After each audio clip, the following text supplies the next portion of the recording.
Welcome to our Labor and Employment Law webinar featuring three of our Darrow Everett attorneys. We're very thankful to have Andrew Adams, a Boston-based partner and the practice leader of our labor and employment practice group, joining us, along with Senior Associate Stacy Thomsen, a member of our business litigation and labor and employment practice groups. She's based in Providence, Rhode Island. And last but not least, partner Matthew Pecoy, a member of our corporate, labor and employment, and business litigation practice groups. He's based in Charleston, South Carolina. Now, following this presentation, we will have a chance for Q&A, and you can ask those questions by going to the bottom of your screen. You'll see that there is a Q&A box. We will be monitoring that and certainly answering those when time does permit following. And if you want to ask the questions also too via the chat feature, we also can take questions from there. Now, lastly, before we do get started, we will be making this presentation available to all attendees tomorrow, as well as a YouTube link to this webinar. So it not only will be mailing it to you, emailing it to you rather, we'll also be posting it on the Darrow Everett section, or excuse me, the Darrow Everett website in our multimedia section. So Andrew, thank you for joining us. Stacy, Matt, thank you as well. And please take it away. Thanks, Roger. I'll bring up the slide deck for us. While that's happening, I just want to invite you to another labor and employment webinar. It's one of our big pushes here is to keep clients and other consumers educated on the updates in labor and employment law. It's always necessary to check in on the labor and employment front because so many of our laws and regulations in this field, especially, change, on a annual basis, definitely every 4 to 8 years or so. Depending on the current federal administration, but a lot of updates that happen, during the year at the state level as well as the federal level, and not always publicized as much as they should be. We'll get to our first section. Roger, if you want to bring me to the FLSA section, to our first slide. My section, I'm going to touch on some federal level labor and employment updates. The first one's going to be the in regards to the Fair Labor Standards Act. And so give a little background about it and about what it covers as far as overtime thresholds prior to getting into some of the changes that happened there. With everything that was going on this last year in the labor and employment field specifically, around non-competes, which we're going to touch on later in the presentation, as well as pay transparency and a couple other fields. Some things got overlooked generally, and one of those major things that occurred was a regulatory change as far as the Fair Labor Standards Act is concerned, and that kind of flew under the radar a little bit for a lot of employers. That took effect, the first part of it back in July, and I'll talk about what the impact of that was in the next slide in a second, but there were a couple of changes that happened that may have slipped past some employers that we wanted to check in on and make sure that everyone was aware of. So the Fair Labor Standards Act, it sets a couple of different things, but one of the big, most important things that it sets for most employers is it discusses what exemptions apply to certain employees under overtime standards. And so the general basis, across the board, without exception, is that every employee who works 40 hours or more is entitled to a time and a half. And the first misconception that we always want to approach is time and a half. As far as the FLSA is concerned, for paid overtime is calculated what's called regular rate. And so the regular rate's not necessarily 1.5 times the pay of an employee, but it's 1.5 times a calculation of pay plus in certain situations, commissions, bonuses, these non-discretionary bonuses and performance targets and goals sometimes have to be calculated into this regular rate calculation for the purposes of overtime. And so if you've never heard of the regular rate calculation as far as overtime is concerned, and you have an environment where your hourly employees are making bonuses based on performance targets or certain commissions for non-outside salespersons, it's one of these things you want to check in and make sure that those bonus calculations are being done properly. because we are seeing a rise in litigation and a rise in enforcement from the Department of Labor at the federal level in regard to calculations of regular rate overtime. So it's a big concern is making sure everything's done at the regular rate. Now, looking at the FLSA and overtime classification, there's a couple of exemptions that come into play. Most individuals and employers are aware of these exemptions being the administrative, executive, professional, outside sales, computer employees exemptions, but you're going to make sure that you're classifying those individuals properly. And it's not just the type of job they're performing, but also the duties they're performing. And we see a lot of misconception with the administrative exemption that in those terms specifically, and what can fall into that classification. And so one of those things is making sure that you're doing at least, annually or semi-annually, a review of your exempt classifications of staff and ensuring that everyone is classified properly.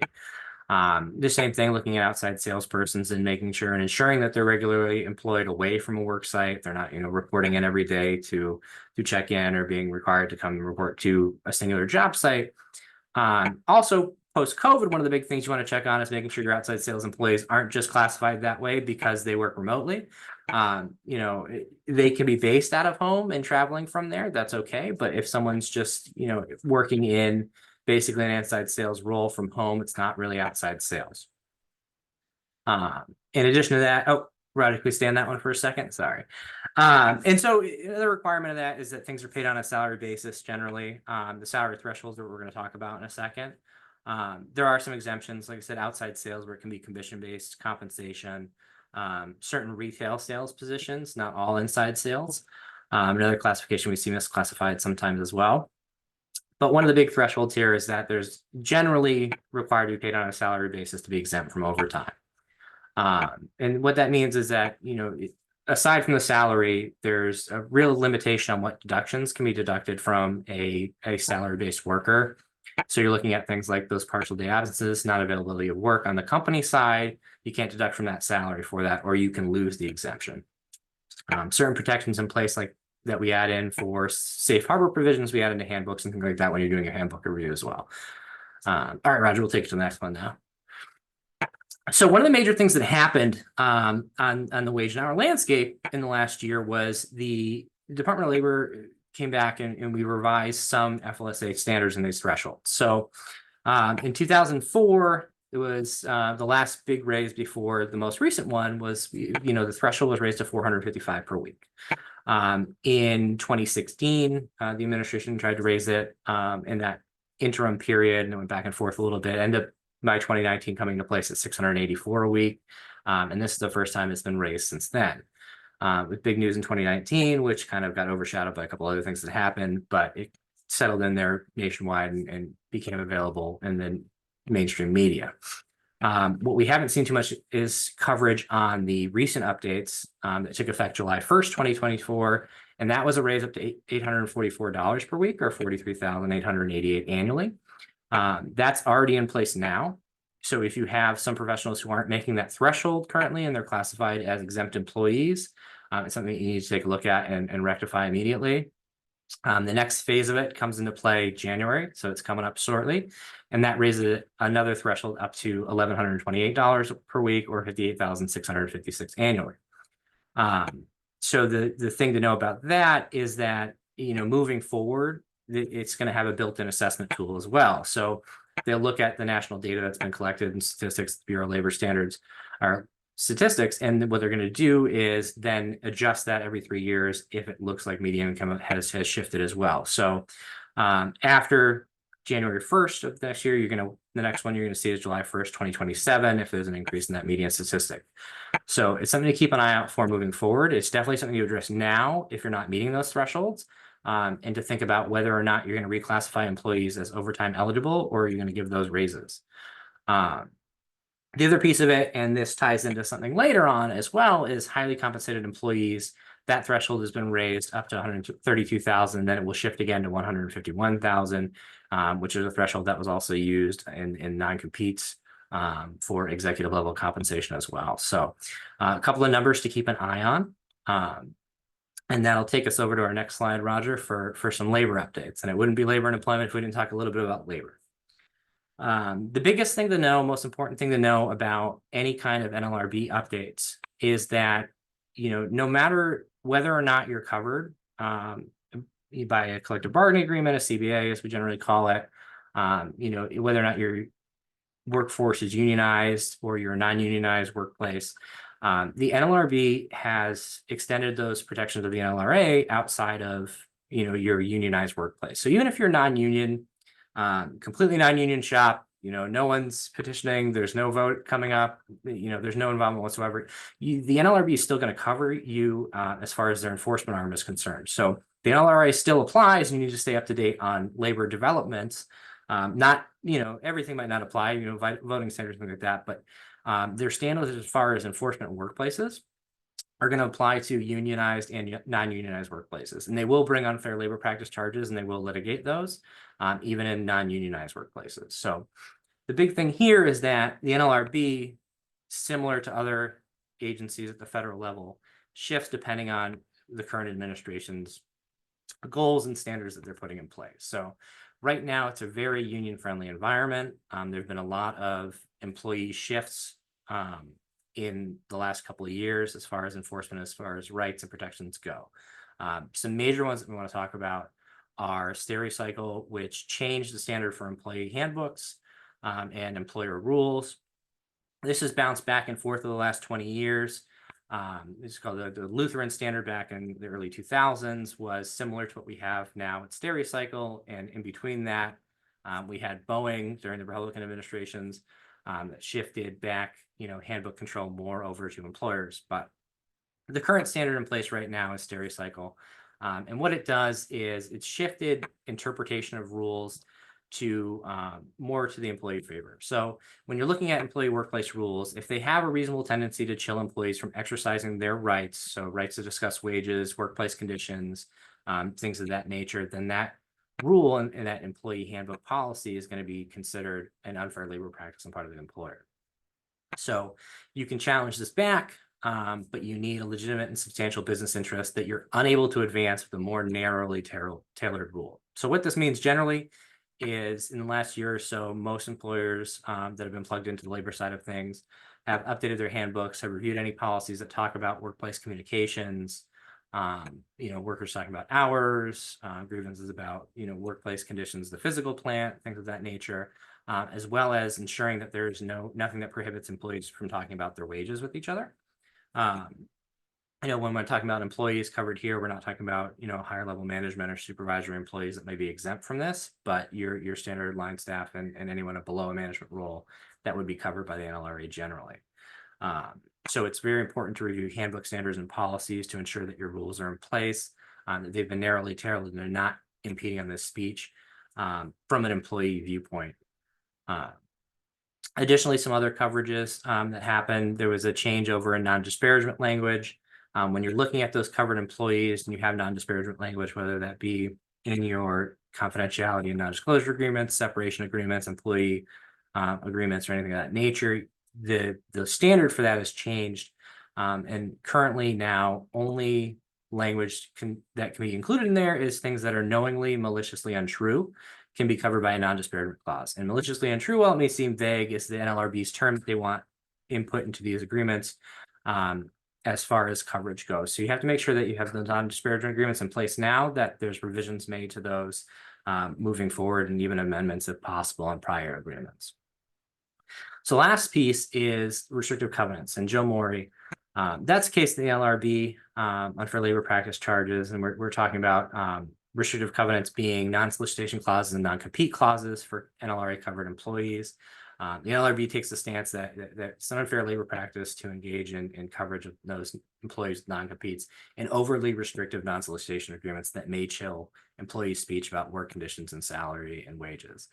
And so where that comes into play is things like solicitation, if they're discussing wages with a different employer and things like that.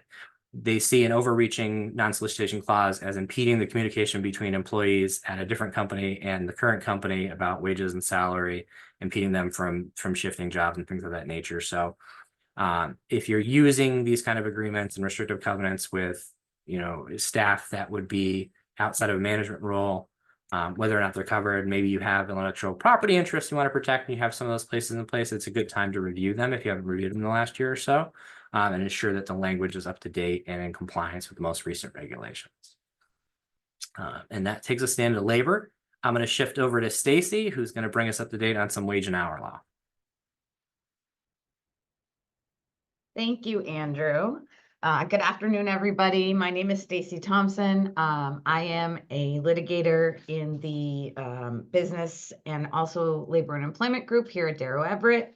I've been practicing for about 12 years, focusing almost primarily on labor and employment for the last 5. And with respect to pay transparency laws, these are laws that have been raised mainly on the state level, as there is no federal law that has been passed to date with respect to pay transparency, though there is a bill that was introduced in the House back in 2023 with respect to creating a federal Salary Transparency Act mandate. That has not been passed, but it could be passed in the future. So while right now these issues are state-based, it could in the future become a federal law. So what is pay transparency? Pay transparency laws refer to active legislation requiring businesses to disclose compensation information with employees and sometimes potential employees. The potential employees are the types of where you would see this is on job postings. A lot of some states and some cities have required, as you'll see on my next slide, we're not there yet, but that do already require this, require you to list the type of salary that a particular position can earn, and it needs to be within a reasonable range. That's what we're talking about when we're referring to pay transparency, apologies.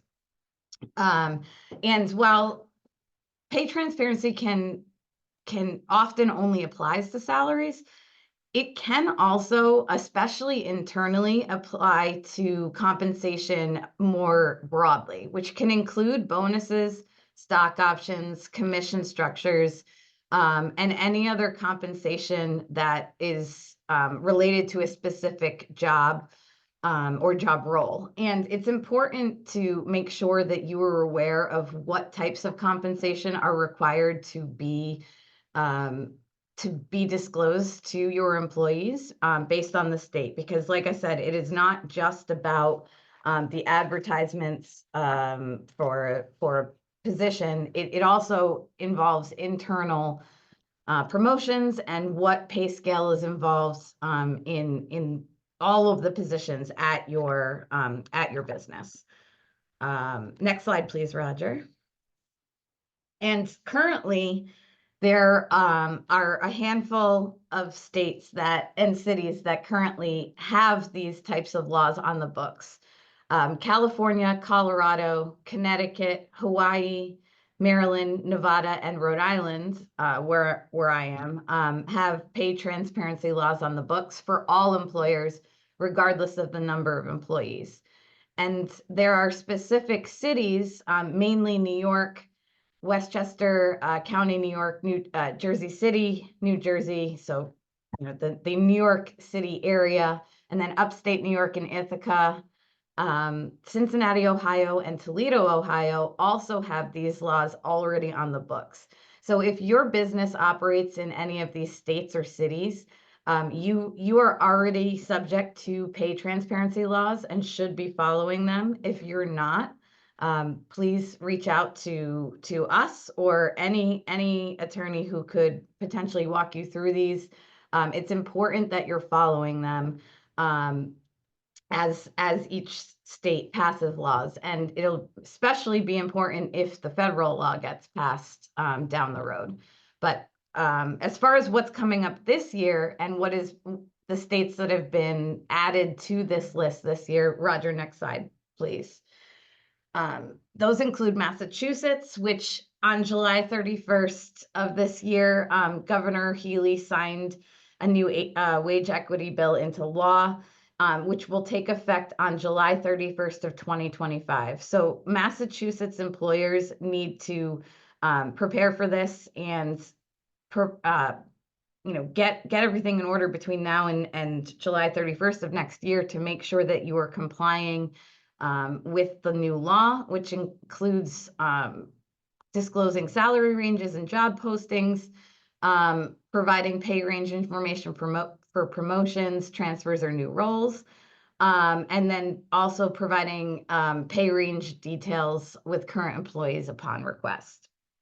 Another state, Maryland, this actually just went into effect 2 days ago. Maryland has had a Equal Pay for Equal Work Act on the books, I believe, since 2020. But they have recently upgraded it to require employers to disclose a wage range for job openings.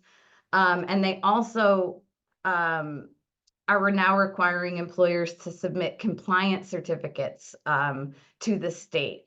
They're actively monitoring this stuff, and Maryland employers need to make sure that if their business is one that this applies to, which now is all of them because they've taken away the minimum employee requirement, make sure that you're getting that compliance certificate on file with the state. And again, any questions, please reach out to either us or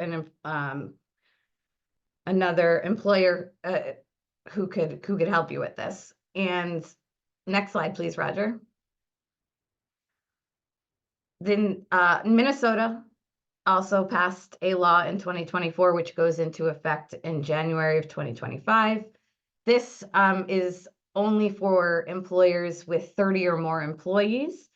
So if that applies to you, you will need to follow this. Anybody under 30, this will not be applicable to, but again, it includes salary ranges and detailed benefits information in job postings. And that would include things beyond salary. That could include stock options, any form of compensation beyond what we consider, wages would also be included there. So you need to make sure that you're including the right type of information in these job posting information. And then with respect to Vermont also passed a law that's set to take effect on July 1st of 2025. And this is for businesses with 5 or more employees. And they have to include a maximum and minimum annual salary or hourly wage in any job advertisements. So those are the 4 states that have new laws on the books that are coming up that businesses need to prepare for. And moving on to another issue that has changed in the past year, you can skip to the next slide, Roger. This is the Pregnant Workers Fairness Act. This law was passed federally on June 27th, 2023. And since then, the EEOC has issued its final regulation to carry out the law. That came out back in June of this year. And basically, the Pregnant Workers Fairness Act is in further protections for women who have been affected by or arising out of pregnancy, childbirth, or other related conditions. And so this act protects people who have pre-birth, during pregnancy, and then postpartum as well. So if there are any issues that arise or accommodations that are needed for employees that result from the pregnancy, they need to be accommodated. And this is a federal law so it applies to everybody regardless of the state that has 15 or more employees. And it also obviously applies to Congress and federal agencies and to employment agencies and labor organizations. And it requires employers to provide reasonable accommodations for qualified applicants or employees who have known limitations. And under the Pregnant Workers Fairness Act, limitations are defined as physical or mental conditions related to, affected by, or arising out of pregnancy, childbirth, or related medical conditions. Again, this is a broader definition than we've seen with some other pregnancy, disability, or discrimination protections, and employers need to be aware of this and make sure that they are providing reasonable accommodations to employees that this act covers. Roger, next slide. Thank you. I'm not going to read this. Obviously, it's a lot of text, but the types of protections that the Pregnant Workers Fairness Act is intended to prohibit is to failing to make reasonable accommodations for known limitations, or requiring employees to accept accommodations other than a reasonable accommodation, denying a job to a person as a result of either their pregnancy or the conditions related thereto. And you can't punish or retaliate against an employee for requesting or using their reasonable accommodation if they fall under the act, or coerce individuals who are attempting to exercise their rights. And the main thing here is actually the EEOC in the past year has filed 2 lawsuits against companies for violations of this act. So the EEOC is litigating this matter. One such lawsuit was brought because an employer was requiring a pregnant person who fell within the definition of this act to make up the time they missed from medical appointments and other things resulting from the pregnancy, and make up the time, work the extra hours without paying them overtime. EEOC brought a suit against the employer for that. It is still pending. And then there's another suit where the employee was fired for trying to use the reasonable accommodations that her doctor had recommended in writing she needed in order to get through her difficult pregnancy, and she was fired because of those accommodations, and obviously we cannot do that. And so, yeah, this just expands some of the people that would be covered under these types of accommodations. And so you just need to make sure going forward that you understand what the definition of a person that falls under the Pregnant Workers Fairness Act, and make sure that you're providing those reasonable accommodations as the act requires. And I will pass it on to Matt.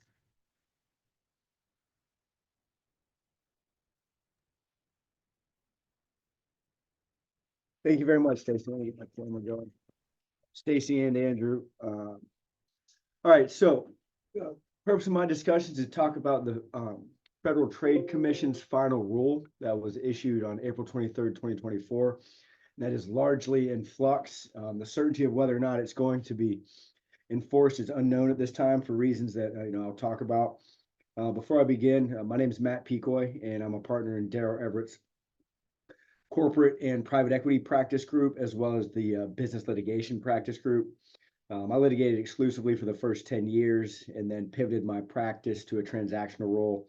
I still have made the unfortunate decision to bear both practice areas, and I practice out of the Charleston, South Carolina office. Turning to the topic at hand,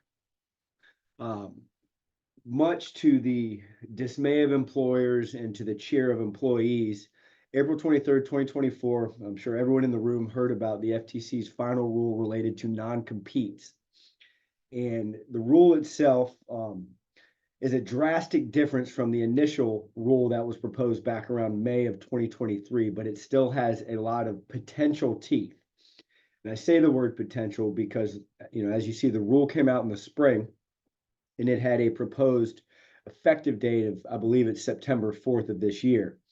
That effective date has been postponed. The effectiveness of the rule has been stayed, as I'm going to talk about later on in the presentation.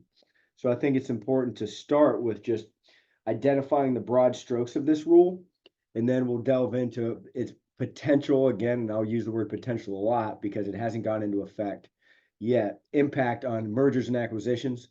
That's a large part of my practice, representing buyers and sellers in M&A.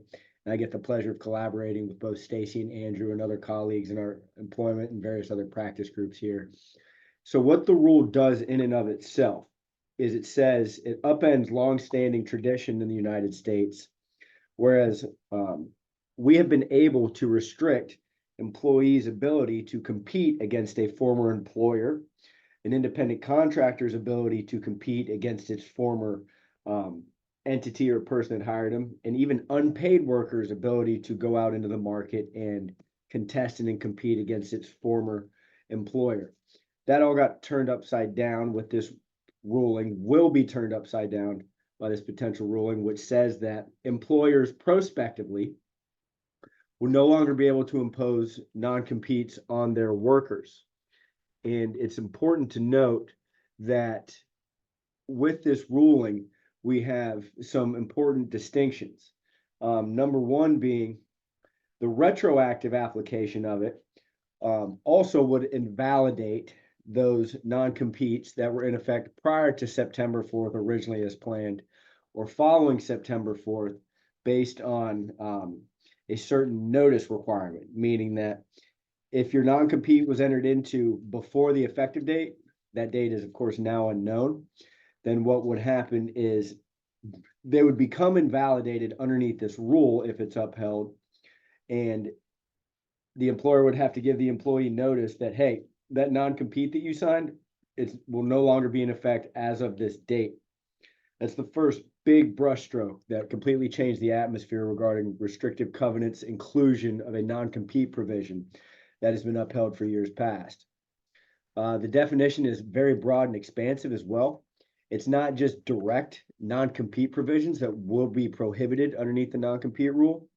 In addition, other terms that we show you on the slide here, use of anything, terms and condition, provisions within your various agreements that prohibit competition of a former employee, penalize a former employee for competing, or in effect functions to prevent are the terms of art included in the final rule. A worker from either seeking or accepting work within the United States, this rule will apply to all 50 states, and it will supersede any state law if it's upheld. After employment ends, it will also be prohibited here. So, this is a potential big sea change that, if put into effect, there will be ways to potentially minimize the impact if you represent employers that we'll talk about later in the presentation. Roger, would you mind kicking it over to the next one?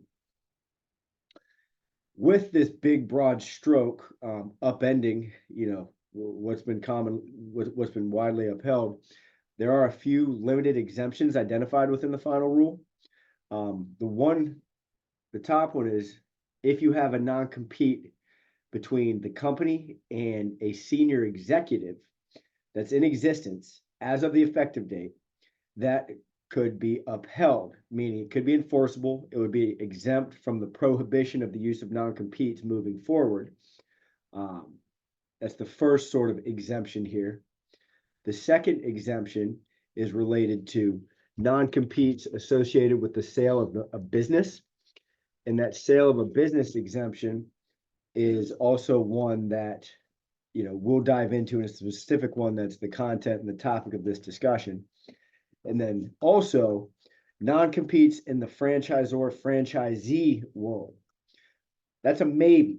Non-competes associated in this relationship may be exempt from the prohibition contained in the final rule.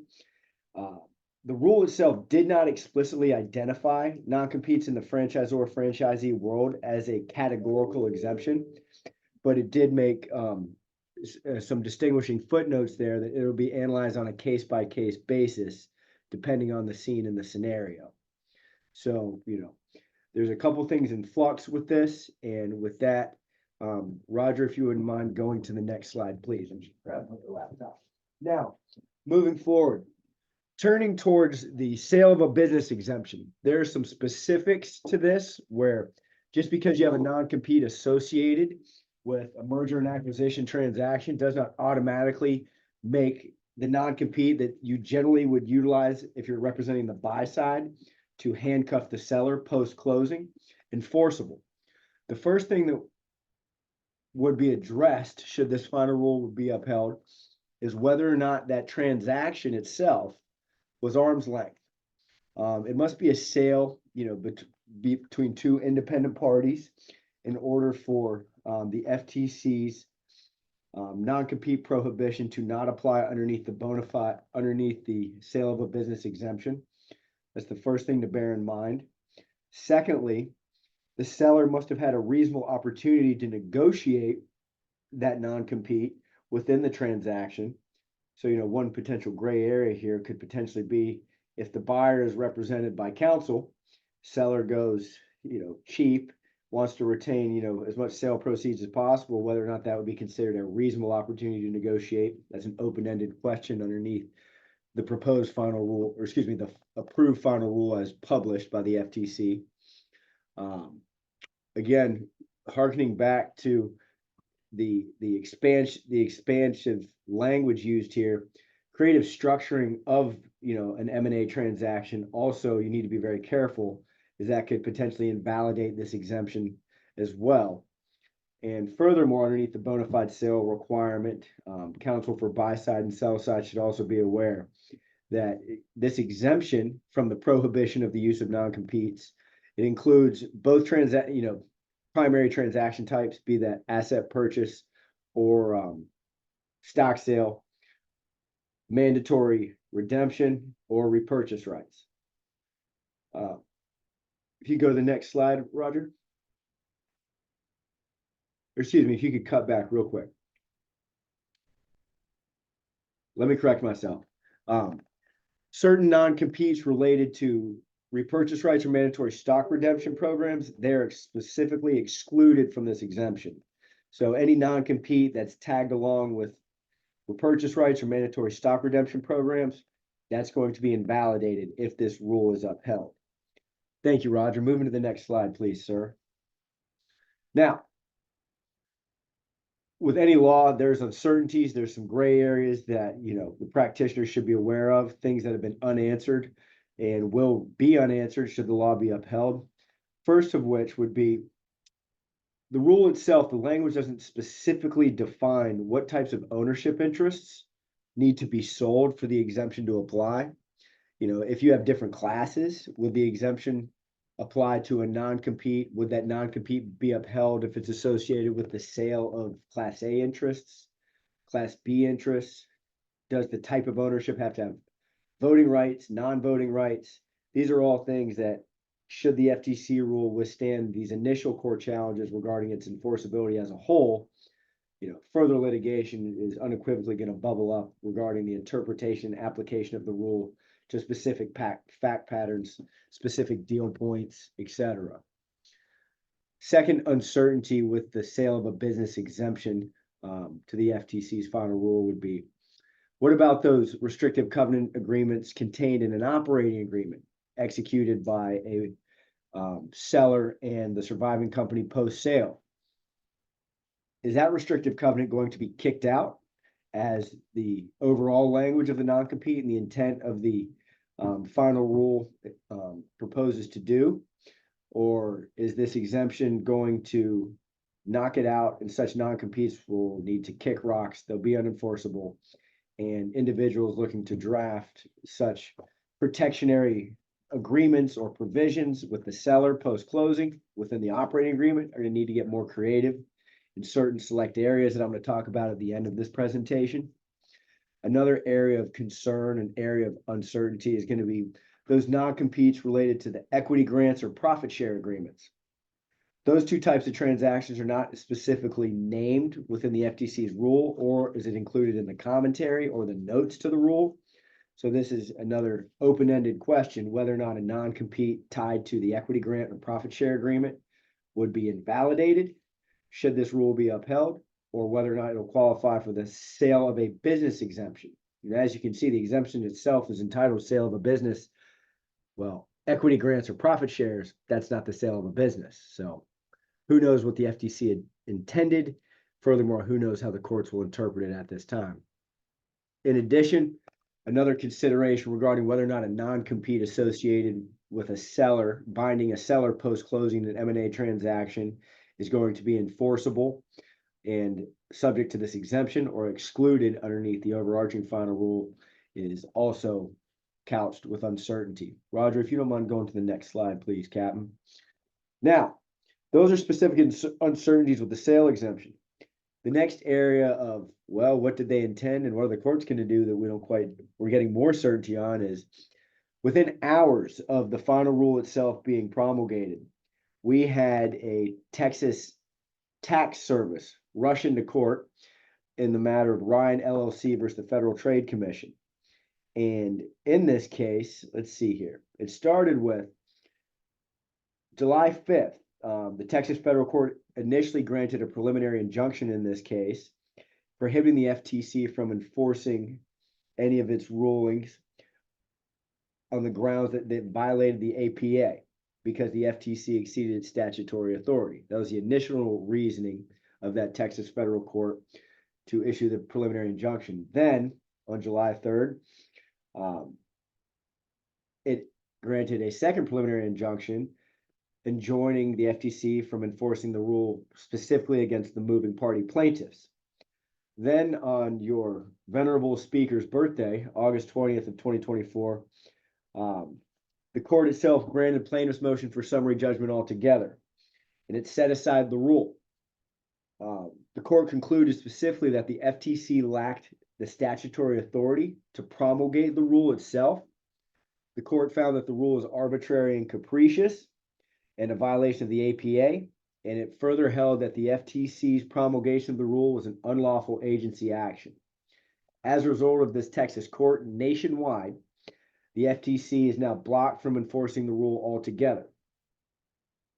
Further, just getting into the inside of this court and other challenges that may emerge, I know of one coming through Florida, a Florida federal court that could also, join the national prohibitive effect of this Texas ruling is that it found that the rule itself imposed a one-size-fits-all approach with no end date, and it fails to establish any rational connection.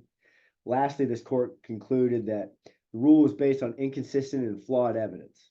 So, this is a sea change in what was anticipated as of September 4th. With that being said, the appeal period, because it's a federal agency, they have 60 days from the date of that ruling. So I believe my math is kind of crappy, even though I'm a business lawyer. I believe that'll put them into mid-October for the FTC to file an appeal, and I think likely one will be filed. So uncertainties left open both with the rule itself and its definitions, and then uncertainties left open with whether or not the rule will have any weight moving forward. With that being said, however, Roger, if you can go to the next slide, please, sir. There's still some takeaways to consider here in anticipation of an appeal being granted and the Texas federal court's ruling being overturned.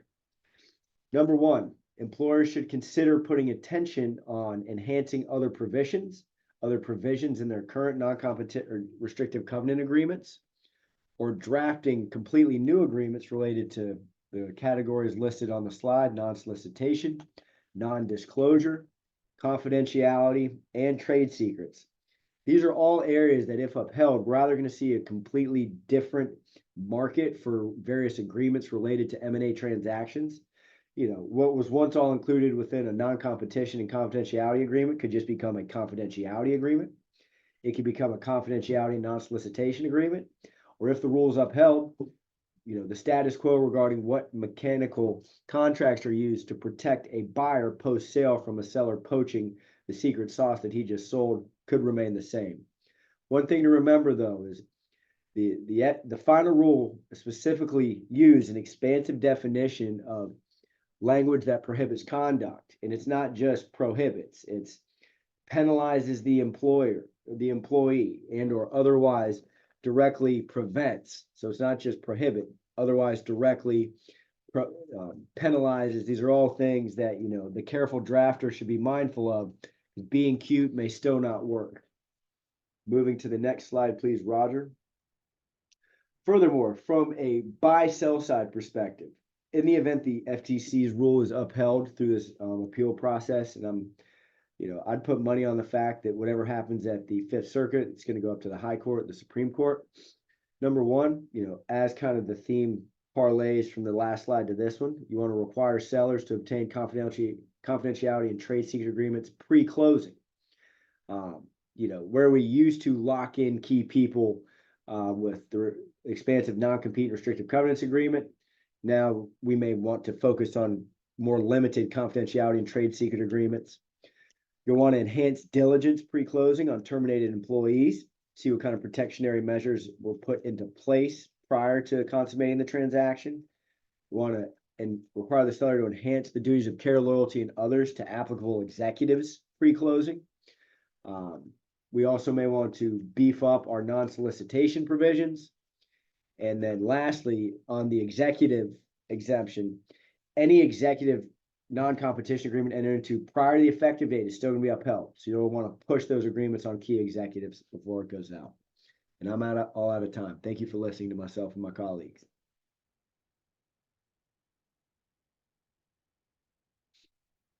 Any questions? Take it away, Big Raj. You're muted, buddy. Yes, sir. Thank you, Matt. Thank you, Stacy. Thank you, Andrew. We do already have a question here in the Q&A box, Matt. I'll just read it to you. And that question is, does the FTC final rule on non-competes affect non-solicit agreements? No. Not that I'm aware of. Mr. Adams, you got any input there? Oh, Captain, my captain. Not a true non-solicitation agreement, but if it becomes an overly restrictive non-solicitation agreement and starts venturing into non-compete territory, then you might fall under coverage there. Yeah, That's why you get the big bucks. Outside of that, a well-drafted non-solicitation agreement is what the major market shift has been going over to now anyway, and focusing on those tighter non-solicitation and tighter non-interference clauses on contracts. Got it. All right. And then, Andrew, a question for you. Do you expect court challenges to the overtime threshold amounts? So, similar to the last time in 2016 when there was a threshold raise, you always expect, at some point for there to be a court challenge. I think, this has slid under the radar a little bit in the last year with everything going on, where there haven't been as much publicity on it. So you haven't seen any real, nationwide challenges on that. The possibility always remains moving forward and as we get closer to January. And then as you see new evaluation thresholds in the future, that those new evaluation thresholds 2027 and beyond get challenged as well.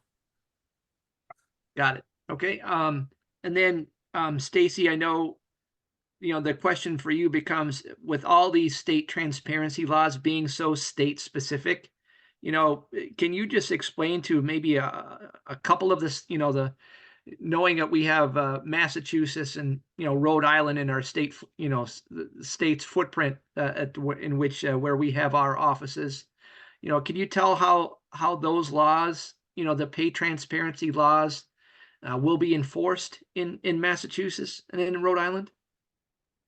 Sure. So the Massachusetts law actually includes a statutory offense or statutory penalty for offenses. The first offense is a fine of up to $500, and then the fines increase the more violations that occur. There's not a similar penalty in Rhode Island, and a lot of it is either through filing complaints with the Attorney General of the state, letting them know that the violation is occurring. But right now there's not specific enforcement arms, though that could change in the future. And I will say that in the House bill that was drafted with respect to the Salary Transparency Act, there is a $5,000 penalty for the first violation. And that increases to $10,000 for the second, and beyond. Obviously, that's not in place yet, but that is what federally they're thinking of doing. And so, if that ends up passing, I expect states would probably include something similar. Sure, got you. Okay, let me just one other question here for you, Matt. I think you alluded to this in your presentation, but in terms of, are there challenges outside of the North Texas district in terms of, this FTC rule? I thought you mentioned Florida during your presentation.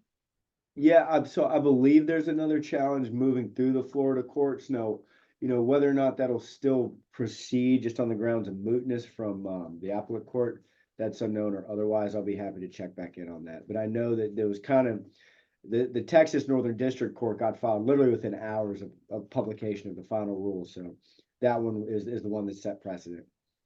Sure. Understood. Okay.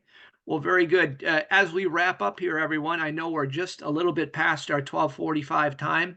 I just want to thank, Matt, Stacy, and Andrew for joining us. And if you missed the reminder at the top, we will be emailing you a link to this presentation and also be emailing you the slides to this, so that if you and or your colleagues want to refer back to them, or just for those who weren't able to join us, they want to watch it, they are more than welcome to do just that. And again, if you have any questions of any of our practitioners, we'd be happy to handle those. What you can do is just email me, rkuznia at darrelleverett.com, and I'll definitely get those questions shared with our practitioners that can help. If it's not Matt or Andrew or Stacy.